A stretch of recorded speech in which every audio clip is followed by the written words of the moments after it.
দর্শক বন্ধুরা, আজকে আমি একটা শাস্ত্র কইয়াম।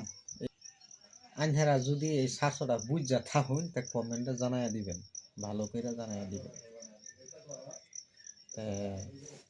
তিনটা বন্ধু যদি একসাথে বসে থাকে, কথাবার্তা পাতে, এক বন্ধু যদি দুইটা ঠ্যাং নাড়াচাড়া করে, তো এই বন্ধু ঠ্যাঙ্গের দিকে যে দেখে যে আমার নারীর দিকে কি নজরটা দিতে আছে, হ্যাঁ এটাই তো খারাপটা ভাববো, কিন্তু গতিকে খারাপ না, এটা একটা ইশারা। আচ্ছা, ইশারা।